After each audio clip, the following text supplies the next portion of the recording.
Hi Virgo, welcome po sa ating channel. Ito ay inyong daily gabay tarot reading for March 21, 2025. Please be reminded kung naka-resonate kayo, comment down. Kung hindi ka naka-resonate, ibigay niyo po sa iba kasi general reading po ito. This is for you, Virgo, ngayong March 21, 2025.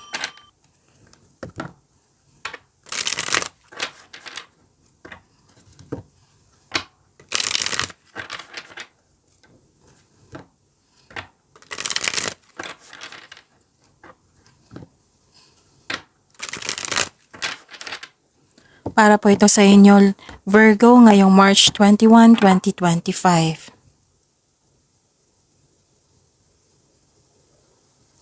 Maraming salamat po sa inyong patuloy na suporta at maraming salamat din po sa mga hindi nag-skip ng ads. Gamitin ang reading na ito bilang gabay lamang sa mga hindi pa nag-subscribe. Subscribe na po kayo at click bell notification para malaman nyo na may bago tayong video. Para sa mga gustong magpa-reading po, may lumabas dyan sa screen nyo ngayon. Panoorin nyo po. Sundin ng instruction. Mga ganap po para kay Virgo ngayong March 21, 2025. I need 3 cards po.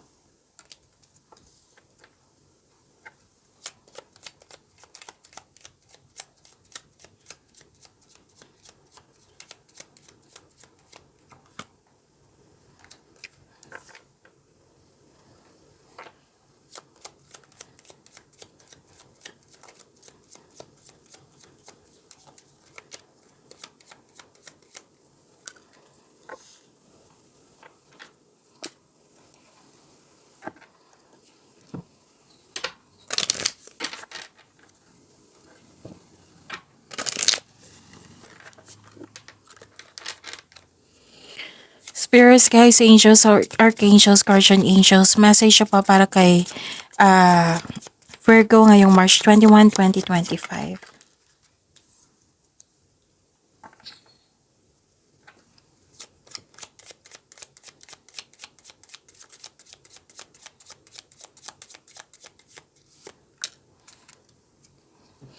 Okay, Virgo, ngayong March 21, 2025. May nakita ko ditong hope and healing, personal development.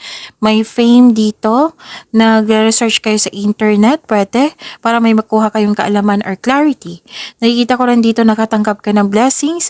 Marami kang ideas na inisip ngayon at bibigyan mo siya ng aksyon. Na may ganap na excitement po. Excited kayo ngayong araw na ito. At nakikita ko rin dito na may nag-uusap na magkakapatid. Huwag po daw kayo maniwala agad sa chismis. Alamin niyo muna kung totoo ba yan or hindi. May malaking influence ang isang babae sa araw na ito. Okay. Coins or small shiny objects may have been put in your path to draw your attention to important signs from the angels. Look around.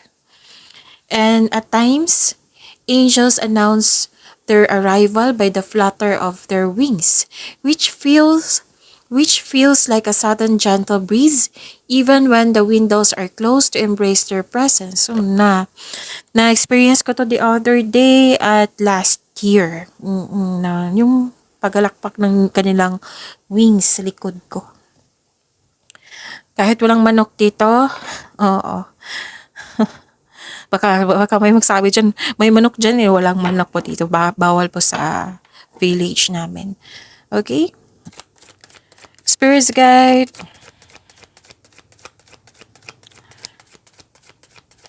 Energy po ni Virgo ngayong March 21, 2025. And the clarification of this card po.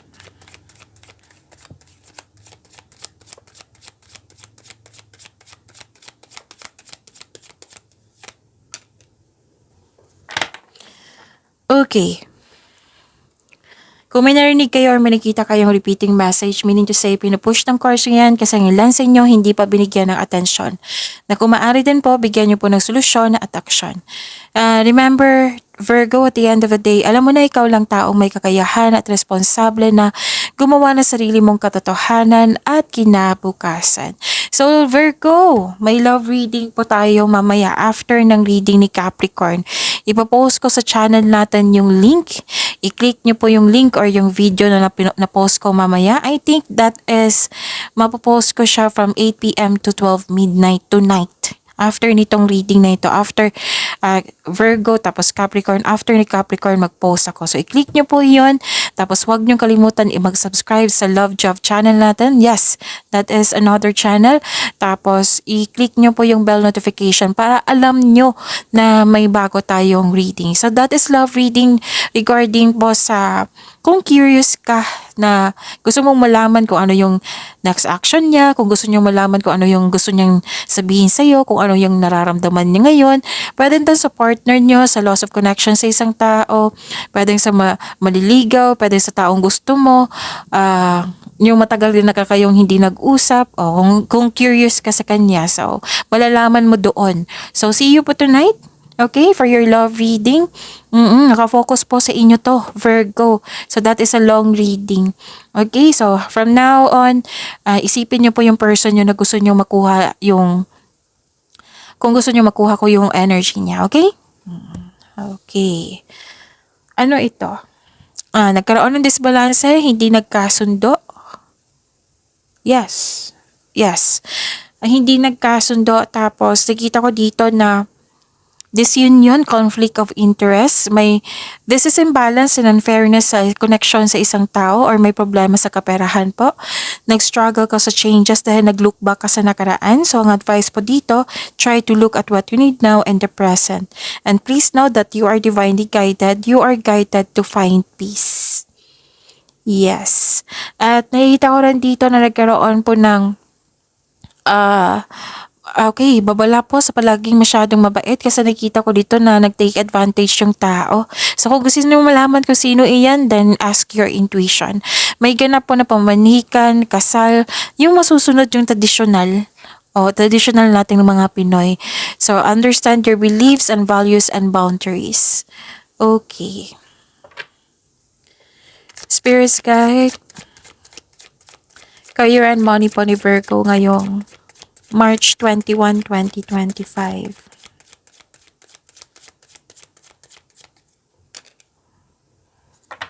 And the clarification of this card po. Oops.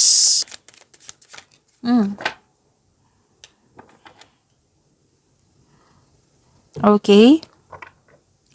May nakita ko ditong disconnection sa inyong intuition. So, kailangan nyo mag-connect sa inyong intuition. Stop overthinking kasi hindi yan nakakatulong sa iyo. Tapos, may nangyari po daw na you refuse to look within, na parang ini-ignore mo yung mga pangyayari. Oo, kailangan nyo po daw bigyan niya ng attention. Okay, so this is, wow. This is generosity. Kasi nakita ko dito, nakatanggap kayo ng malaking blessings at nagkaroon ng generosity or sharing of resources. Nagkaroon ng pagkakaisa. At may marireceive kang malaking pera ngayon or parating na ito. Pwede din return investment po ito. Ito ay parating na magbibigay ito ng happiness sa iyo. Pwede din promotion ito sa inyong status, sa promotion, pagtaas ng kita, pagtaas ng sweldo, allowance. And this card asks you to consider helping someone at work. Spirits guide, love, life, self-love, partnership, and romance si Virgo ngayong March 21, 2025.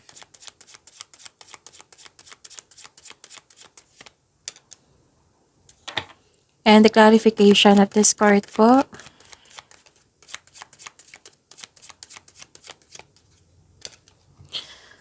Maraming salamat po sa patuloy na tiwala, suporta sa ating channel at maraming salamat din po sa mga hindi nag-skip ng ads.